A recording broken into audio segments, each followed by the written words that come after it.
오늘 우리에게 주신 말씀을 잠시 나누도록 하겠습니다. 오늘 말씀은 누가복음 15장 11절에서 24절까지 말씀인데 제가 빠르게 읽어보도록 하겠습니다. 예수님께서 우리에게 하시고 싶어 하시는 아주 재미있는 이야기입니다. 또 이르시되 어떤 사람에게 두 아들이 있는데 그 둘째가 아버지에게 말하되 아버지여 재산 중에서 내게 돌아올 분깃을 내게 주소서 하는지라. 아버지가 그 살림을 각각 나누어 주었더니 그 후 며칠이 안 되어 둘째 아들이 재물을 다 모아 가지고 먼 나라에 가 거기서 허랑방탕하여 그 재산을 낭비하더니 다 없앤 후 그 나라에 크게 흉년이 들어 그가 비로소 궁핍한지라. 가서 그 나라 백성 중 한 사람에게 붙여 사니 그가 그를 들로 보내어 돼지를 치게 하였는데 그가 돼지 먹는 쥐염 열매로 배를 채우고자 하되 주는 자가 없는지라. 이에 스스로 돌이켜 이르되 내 아버지에게는 양식이 풍족한 품꾼이 얼마나 많은가. 나는 여기서 주려 죽는구나. 내가 일어나 아버지께 가서 이르기를 아버지 내가 하늘과 아버지께 죄를 지었사오니 지금부터는 아버지의 아들이라 일컬음을 당하지 못하겠나이다. 나를 품꾼의 하나로 보소서 하리라 하고 이에 일어나 아버지께로 돌아가니라. 아직도 거리가 먼데 아버지가 그를 보고 측은히 여겨 달려가 목을 안고 입을 맞추니 아들이 이르되 아버지 내가 하늘과 아버지께 죄를 지었사오니 지금부터는 아버지의 아들이라 일컬음을 당하지 못하겠나이다 하나 아버지는 종들에게 이르되 제일 좋은 옷을 내어다가 입히고 손에 가락지를 끼우고 발에 신을 신기라. 그리고 살찐 송아지를 끌어다가 잡으라. 우리가 먹고 즐기자. 내 아들은 죽었다가 다시 살아났으며 내가 잃었다가 다시 얻었노라 하니 그들이 즐거워하더라. 예수님의 말씀입니다. 제가 본문 말씀을 이 누가복음 15장을 잡고 말씀을 계속해서 묵상해 가는 가운데 한 가지 독특한 것을 발견할 수 있었습니다. 그것은 바로 아버지의 마음입니다. 아버지의 마음. 아버지는 사실 이미 알고 있었습니다. 그 둘째 아들이 예전과 다르다는 것을. 아버지가 일을 마치고 집에 돌아오게 될 때 늘 그 둘째 아들은 해맑은 웃음으로 아버지! 하고 아버지를 맞이해 주었고 아버지는 그 둘째 아들, 자신을 반기는 둘째 아들을 껴 안으며 하루의 피곤을 다 벗어낼 수 있었습니다. 그렇게 사랑하였었던 그 둘째 아들. 어느 순간부터 그 둘째 아들이 더 이상 아버지에게 미소를 보여주지 않았습니다. 그러나 집에 돌아올 때부터 그 둘째 아들은 허공을 응시하며 도무지 아버지와는 이야기도 하고 싶어 하지 아니하였고 오히려 시선조차 맞추고 싶지 않은 그 상황 가운데 이르게 되었습니다. 아버지는 둘째 아들의 마음이 점점 멀어지고 있다는 것을 알 수 있었고 같은 집에 살고 있지만 마음은 오히려 더 멀리 살고 있음을 아버지는 느끼게 됩니다. 아버지는 속으로 이렇게 중얼거렸습니다. 아들아, 사랑하는 내 아들아, 지금 너의 마음은 어디에 있는 거냐? 너의 몸 말고 너의 마음. 우리가 함께 사랑을 나눴었던 그 너의 마음은 어디에 있는 거냐? 아버지의 질문이 이와 같이 반복되면 반복될수록 오히려 아들의 마음은 아버지로부터 멀어져만 갔고 아버지는 더 깊은 고민에 빠질 수밖에 없었습니다. 혼을 내보기도 하였고 달래보기도 하였지만 둘째 아들의 마음은 좀처럼 돌아오지 않았습니다. 그리고 아버지는 그와 같은 과정이 반복되면 반복될수록 아들을 향하여 안타까운 마음을 갖게 됩니다. 마침내 그 날이 오게 되었습니다. 아버지의 마음 가운데 한켠에 있었던 그 두려움, 그 두려움이 마침내 일어나게 됩니다. 그리고 아들은 아버지에게 조심스럽게 하지만 단호하게 이와 같이 이야기를 합니다. 아버지, 제게 돌아올 재산을 지금 주십시오. 아버지, 아버지여, 지금 나에게 마땅히 내가 받아야 할 그 재산을 지금 주십시오. 이와 같은 말은 유대 사회에서 매우 듣기 힘든 말이었습니다.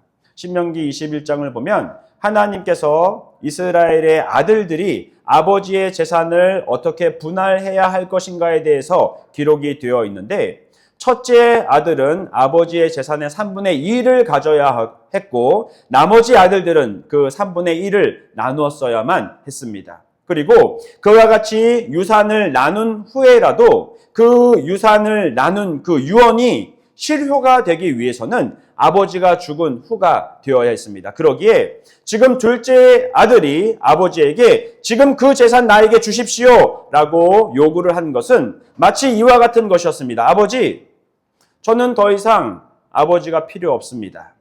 나는 내 인생을 내 맘대로 살아가고 싶습니다. 아버지, 내가 아버지 죽은 셈 치겠습니다. 나 아버지 없는 사람처럼 한번 살아보겠으니 그 재산을 나에게 주십시오. 이와 같은 요청을 하는 둘째 아들을 바라보며 아버지는 어떠한 마음을 가졌을까요? 아버지는 어떠한 마음을 가졌을까요?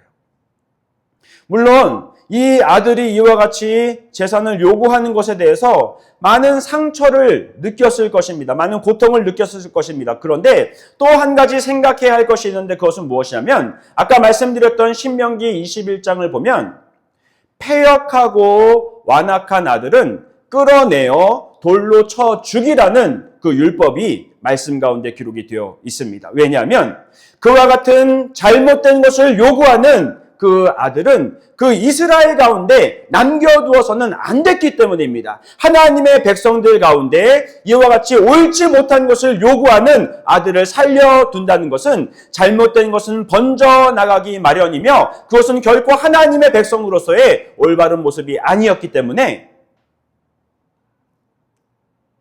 아버지는 놀란 마음을 가다듬습니다. 그리고 첫째 아들과 둘째 아들에게 재산을 분할해 줍니다. 3분의 1의 재산을 받게 된 그 아들. 그 아들은 며칠간 짐을 정리합니다. 그런데 짐을 정리할 때 혼자 그 일을 하고 있지 않습니다. 자기가 좋아하는 친구들과 아주 해맑은 미소와 아주 기쁜 웃음소리를 내며 재산을 정리합니다. 그 웃음소리. 아버지가 그토록 듣고 싶어 했었던 그 둘째 아들의 웃음소리를 아버지는 자신이 준 재산을 정리하여 떠나고자 하는 그 둘째 아들을 멀찌감치 바라보며 듣고 맙니다. 이와 같이 아들이 떠난 후에 아버지의 삶은 하루 종일 아들을 기다리는 삶이었습니다. 아니, 첫째 아들도 있지 않습니까? 맞습니다. 첫째 아들이 있습니다. 하지만 첫째 아들은 아버지와 함께 사는 자였고 아버지는 그 둘째 아들을 보고 싶어서 견딜 수 없는 마음에 날마다 아침부터 저녁까지 혹시라도 그 둘째 아들이 돌아오진 않을까, 그 둘째 아들이 돌아오지 않을까 먼 곳을 바라보게 됩니다. 그리고 말씀을 보면 우리가 알고 있는 것과 마찬가지로 그 둘째 아들은 외국에서 허랑방탕한 삶을 살고 재산을 모두 탕진한 후에 그가 그토록 소망이 있다고 여겼었던 그 나라에 마침내 흉년이 들어 모두들 살기 어렵게 되자 돼지와 먹을 것을 싸우는 그 상황 가운데 거하게 되고 결국 마음 가운데 생각하게 됩니다. 내가 아버지께 돌아가야 하겠다. 우리 아버지 옆에는 그 부유한 종들이 많은데 나를 더 이상 아들로 생각하지 말고 차라리 그 종으로서만 생각해줘도 내가 이것보다는 더 먹을 수 있겠다. 그와 같이 생각을 하고 마침내 돌아가게 됩니다. 아까 우리 여사관이 간증을 했죠. 선교에 대해서 간증을 했습니다. 사실 저는 이민 목회에 대해서 매우 많은 관심이 있었습니다. 이민 목회. 제가 2001년, 2002년도에 뉴질랜드에 잠깐 있었습니다. 여러분들 그 2002년 하면 우리가 월드컵 신나게 제가 좀 연배가 많아서 여러분들 기억 못 하시는 분들도 있을 겁니다. 제가 2002년도에 뉴질랜드에 있었는데 그때 제가 다니던 교회가 있었습니다. 그 교회 목사님이 너무 말씀을 잘 전하시는 거예요. 그 목사님의 말씀을 들을 때마다 이게 하나님의 뜻이구나. 이게 하나님의 마음이구나. 그래서 내가 그렇게 돌아가야 하는구나. 그래서 내가 이런 삶을 살아야 하겠구나. 제가 얼마나 많은 은혜를 받으며 그 교회에 다녔는지 모릅니다. 그런데 한 가지 이상한 점을 발견했습니다. 무엇을 보게 되었냐면 한 달 정도 설교를 하시다가 없어지시는 거예요. 그 목사님이. 그 담임 목사님이. 그래서 제가 우리 목사님 어디 갔냐고 여쭤보면 기도원 갔다고 하는 겁니다. 그런데 대부분 교회에서 담임 사관님이나 목사님이 기도원에 가시면 그 전에 광고를 해주잖아요. 우리 목사님 이러한 일이 있어가지고 이렇게 기도원에 가시니까 위에서 기도해 주십시오. 며칠간 갔다 오시겠습니다. 이렇게 광고를 해주는데 이상하게 그 교회는 광고가 없어요. 그냥 그날 주일날 교회에 갔는데 목사님이 계시면 그 목사님이 설교를 하시고 혹은 그 목사님이 안 계시면 그냥 다른 분이 설교를 하시고 그렇게 진행이 되는 아주 독특한 모습을 보게 되었습니다. 나중에 제가 한국에 와서 알게 됐는데 그 목사님이 이민 목회가 너무 힘드셨던 거예요. 이민 목회가. 여러분들은 안 그러실 줄 믿습니다. 그런데 제가 2000년대 초반에 봤었던 뉴질랜드의 한국 교회는 순식간에 교회가 세워집니다. 하루아침에 200~300명이 모이는 교회가 생기는 거예요. 또 한순간에 교회가 사라져버립니다. 어떤 이슈가 터져서 누가 상처를 받으면 그 상처가 온 한인 사회에 소문이 나고 순식간에 교회가 사라지는 거예요. 그런 외국에서의 한인 교회를 그렇게 섬기시던 그 목사님이 너무 스트레스를 많이 받으셔서 조현병이 오셨던 겁니다. 저는 당시에는 몰랐어요. 조현병이 오셨던 거예요. 집안에 조현병 내역이 있으셨던 것도 아니고 이게 현실과 이상이 구별이 되지 않는 어떤 상황 가운데 이르게 되면 기도원에 가시는 거예요. 그리고 그게 좀 내려질 때까지 거기서 버티시다가 또 돌아오셔서 목회를 하시고 그런 것을 제가 나중에 그 교회 관계자에게 이야기를 듣게 되었습니다. 이민 목회가 그렇게 어렵습니다. 이민 목회가 그렇게 어렵습니다. 안진영 사가님 갑자기 어디 없어지지 않으셨죠? 하나님께서 우리 안진영 사가님을 통해서 여러분들에게 생명의 말씀을 전해주고 계십니다. 나중에 알게 될 거예요. 이곳에서 이 이민 목회를 하는 게 얼마나 힘들었었는지. 지금은 젊으시니까 막 이렇게 이겨내고 계시지만 나중에 알게 되실 겁니다. 이민 교회를 섬기는 여러분들도 마찬가지입니다. 얼마나 어려우십니까? 얼마나 힘이 드십니까? 말이 통하지 않는, 물론 말은 통하지만 정확하게 그 느낌마저 전달되지 않는 이 이국 땅에서 사는 것은 결코 쉽지 않은 일입니다. 제가 잠깐 그 뉴질랜드의 이민교회의 상황을 말씀을 드렸죠. 사람들이 너무나 많은 상처를 받습니다. 왜냐하면 말이 통하지 않기 때문에. 내가 알고 있었던 것, 나에게 익숙한 것이 완전히 다 바뀌어버리는 상황에서 그렇게 힘든 삶을 살아가고 있을 때 누군가 나에게 바늘 끝같이 아주 작은 상처만 줘도 그 상처를 참지 못하고 폭발해 내버립니다. 사회에서 폭발을 하지 못하기 때문에 교회에서 그런 것을 쏟아내고 그것을 받아내야 하는 그 동료 신앙의 군우님들, 그것을 받아내야 하는 목회자분들, 이 사가님들, 이것이 얼마나 큰 어려움이겠습니까? 하나님께서는 왜 이와 같은 시련을 우리에게 주시는 것일까요?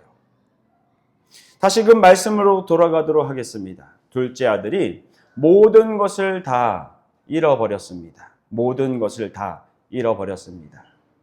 그가 모든 것을 잃어버리고 결국 아버지에게로 돌아가야 하겠다고 생각을 하고 이제 먼 외국에서 아버지가 있는 곳으로 돌아가게 됩니다. 사람들은 봐도 몰랐습니다. 아, 저 외국 사람이 오는가 보구나. 우리와 다른 옷을 입고 있네. 삐쩍 말라 있네. 돼지가 먹어야 할 것을 뺏어서야만 겨우 살 수 있는 그 사람이 얼마나 남루한 모습을 가지고 있었겠습니까? 그런데 먼 곳에서 거지와 같은 행색으로 한 걸음 한 걸음 걷고 걸어오는 그 둘째 아들을 아버지가 알아보십니다. 그리고 그 아들을 향해서 달려가십니다. 그 아들을 향해서 달려가십니다. 그리고 긍휼의 마음으로 그 아들을 와락 껴안습니다. 그 아들을 와락 껴안습니다. 물론 아버지는 그 아들이 반갑기 때문에 껴안았겠죠. 그렇지만 한 가지 더를 살펴볼 수 있는데 그것은 무엇이냐면 아까도 말씀드렸다시피 완악한 아들, 패역한 아들은 누구라도 돌을 던져 죽일 수 있었습니다. 그것이 율법이었기 때문이죠. 아버지는 이 아들을 와락 껴안습니다. 아무도 이 아들에게 돌을 던지지 못하도록. 비록 율법을 어겨서 죽을 수밖에 없지만, 비록 비난받아야 하고 사람들에게 손가락질 받아야 할 그 아들이지만 아버지께서는 그 아들의 행여라도 다른 사람들에게 먼저 발견되어서 돌을 맞진 않을까? 아버지께서는 행여라도 이 아들이 다른 사람에게 욕을 먹지 않을까? 이 아들을 와락 안아줍니다. 아들은 준비했었던 변명의 이야기를 하고 싶어 합니다. 아버지, 제가 나가서 너무 힘들었습니다. 그냥 나를 종으로 이러저런 이야기를 하려고 하지만 아버지는 그 모든 핑계조차도 듣고 싶어 하지 않습니다. 다만 그 둘째 아들이 돌아왔다는 그 사실, 그 둘째 아들이 다시금 나에게 돌아왔고 나랑 함께 살고 싶어 한다는 바로 그 사실이 아버지로서는 참을 수 없는 기쁨 가운데 거하게 합니다. 사람들에게 이야기합니다. 소를 잡자. 아주 살찐 송아지를 잡고 잔치를 벌이자. 내 죽었던 아들이 돌아왔다. 내 죽었던 아들이 다시금 살아왔다. 그런데 놀라운 일이 말씀에 기록이 되어 있습니다. 그 살찐 송아지를 잡는다는 이야기를 듣고 모든 사람들이 즐거워하였다고 오늘 말씀 24절에 기록이 되어 있습니다. 사실 그 모든 사람들은 아들을 죽여야 하는 자들이었죠. 심판해야 하는 자들이었습니다. 그런데 그 심판하는 자들이 돌아온 아들을 아버지의 마음으로 다 함께 환영하며 기뻐 잔치를 벌이는 장면이 말씀 가운데 기록이 되어 있습니다.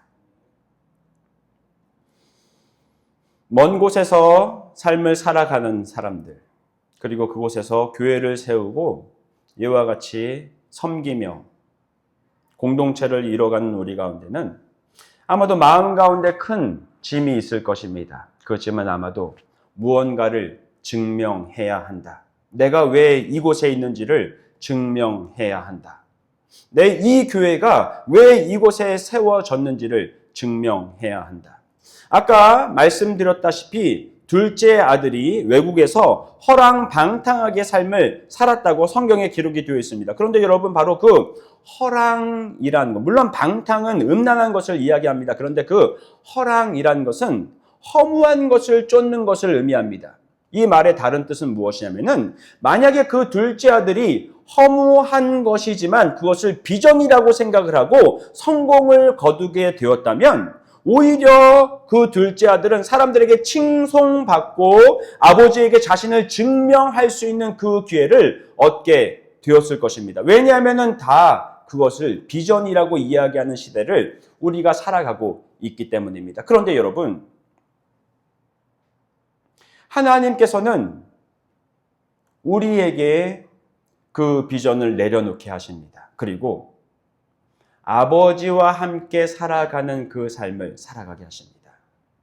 하나님께서는 여러분, 지금 둘째 아들은 많은 재산을 탕진하였습니다. 아깝지요. 얼마나 아깝습니까? 그런데 그 재산 때문에 아버지와 함께 살아갈 수 없다면 하나님께서는 그 많은 재산을 순식간에 빼앗으실 수 있는 분입니다. 이 아들은 친구가 많았습니다. 먹고 마시고 즐기는 그 삶을 살아가니 어찌 친구가 없겠습니까? 그런데 그 친구들 때문에 아버지와 함께 살아갈 수 없다면 우리 하나님은 우리의 친구들을 그와 같이 뺏으십니다. 그리고 아버지와 함께 사는 삶을 원하십니다. 왜냐하면 그것이 주님께서 우리에게 주실 수 있는 가장 값지고 복된 것이기 때문입니다. 성경은 또 다른 이야기를 25절부터 기록을 하고 있죠. 이 둘째 아들이 그 후로 어떠한 삶을 살았는지를 이야기해주고 있지 않습니다. 다만 우리가 분명히 알 수 있는 것은 이 둘째 아들은 아버지와 함께 살고 있다는 것이죠.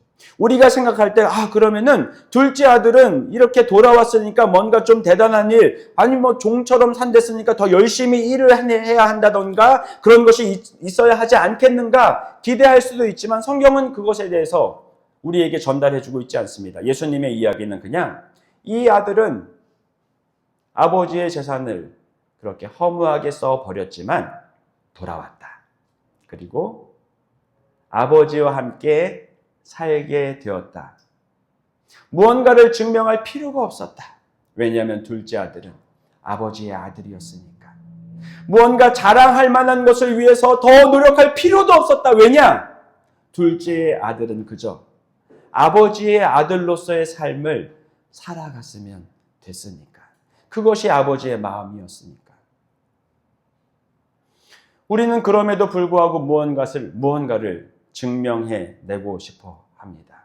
내가 그래도 어떤 사람인데, 내가 그래도 왕년에는 어떠한 삶을 살았는데, 지금 나는 어떠한 사람인데, 내가 얼마나 높은 사람이고, 내가 얼마나 많은 사람들을 거느리고 있으며, 내가 얼마나 영향력 있는 사람인데, 그와 같은 것을 드러내며, 나는 하나님 앞에 특별한 복을 받았다. 적어도 너보단, 적어도 당신보단 나는 하나님께 더 많은 은혜를 입었다. 이와 같은 사실을 증명하고 싶어 합니다. 둘째 아들과 마찬가지로. 하지만 우리 주님께서는 우리가 진실한 마음으로 주님께 돌아가기를 원하십니다. 우리 주님께서는 우리의 이 존재 자체로도 기뻐하시는 분이시기 때문입니다.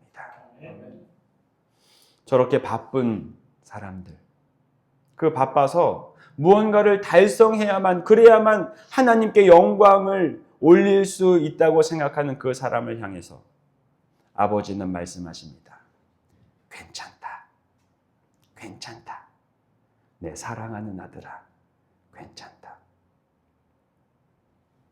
저렇게 몸이 아파서 괴로워하는 자들, 주님, 이 병이 나아서 하나님께 영광을 돌릴 수 있도록 도와주십시오. 기도하는 우리 가운데 하나님은 말씀하십니다. 내 사랑하는 딸아, 괜찮다. 나와 함께 있으니 괜찮다. 하나님, 내 인생이 너무 허무합니다. 나는 즐거운 삶, 나는 충성된 그 풍성한 삶을 살아가고 싶습니다. 이와 같이 방황하는 자들에게 우리 주님께서 말씀하십니다. 괜찮다. 사랑하는 아들아. 사랑하는 아들아. 그냥 그 모습 그대로 나와 함께 사는 것이다. 그냥 그 모습 그대로 돌아와 나와 함께 사는 것이다. 이 선교 모임을 통해서 우리가 밤마다 하루를 열심히 보내고 밤마다 나누는 시간을 갖습니다. 그리고 사실 저는 이 설교의 결론을 내리지 않고 이곳에 왔었습니다. 그리고 어저께 하나님이 결론을 내주셨어요. 우리 이주철 장관님 첫째 딸이 결혼을 했습니다. 결혼을 했는데 가끔씩 이 댁에 오는가 봐요. 가끔씩 결혼한 따님이 댁으로 옵니다. 그러면 아무것도 안 한대요. 그냥 소파에 누워서 리모컨만 돌리고 있습니다. 결혼한 딸이. 그런데 우리 장관님은 그냥 딸이 옆에 있는 게 너무 좋대요. 설거지도 안 하고, 음식도 안 하고, 동생한테 용돈도 안 주고, 그렇게 있어도, 그냥 리모컨만 돌리고 있어도, 내 사랑하는 딸, 내 사랑하는 딸이 시집을 갔다가 완전히 돌아온 건 아니지만, 시집 갔다가 이렇게 방문하러 와서 내 집에서 리모컨 돌리고 있네. 내 사랑하는 딸. 저는 그 나눔을 통해서 내가 요것을 전달해야 되겠다. 우리 주님께 돌아가도록 하십시다. 주님께 돌아가는 게 무엇입니까? 주님께 돌아가는 것은 우리가 바로 아버지 것을 탕진하여서 아버지요, 아버지요 라고 부르며 아버지 필요 없지만 아버지 그 돈 나에게 주십시오. 아버지 필요 없지만 아버지 그 기쁨 나에게 주십시오. 아버지 필요 없습니다. 하지만 그 건강 나에게 주십시오. 내가 나의 마음대로 한번 인생을 살아보겠습니다. 라고 아버지를 떠났다가 결국 아버지의 부름을 받고 다시금 돌아온 우리를 주님께서 맞아주셨던 것. 이것을 기억하며 살아가는 것. 이것이 둘째 아들의 아버지와 함께 살아가는 둘째 아들의 삶이 되는 것입니다. 주님께서 저와 여러분을 초청하고 계십니다. 둘째 아들로서 주님 앞에 돌아오라는 것입니다. 주님께서 저와 여러분을 애타게 찾고 기다리고 계십니다. 모두들 알아보지 못하고 있지만 우리의 행색이 너무나도 바뀌어서 모두들 알아볼 수 없게 되었지만 그럼에도 불구하고 우리 하나님은 먼 발치에서도 저와 여러분을 바라보실 수 있답니다. 우리 주님께 돌아가십시다. 비록 이렇게 남루하여졌지만 비록 이렇게 볼품 없어졌지만 우리의 존재로 우리를 기뻐하는 주님께 우리의 마음을 드리고 우리의 손을 드리는 것, 지금 주님과 함께하고 있음을 누리는 것. 내 아버지가 하나님이셔. 내 아버지가 예수님이셔. 그리고 그 예수님이 지금 나와 함께 계셔. 사람들은 내가 가지고 있는 것으로 나를 판단하고 나는 내가 누리고 있는 것으로 나를 증명해야 하지만 아니야. 내 사랑하는 아버지는 나의 이 존재 자체로 나를 사랑하신대. 그 사랑을 누리며 그 은혜 가운데 거하시는 우리 모두가 되시기를 주님의 이름으로 축원드립니다.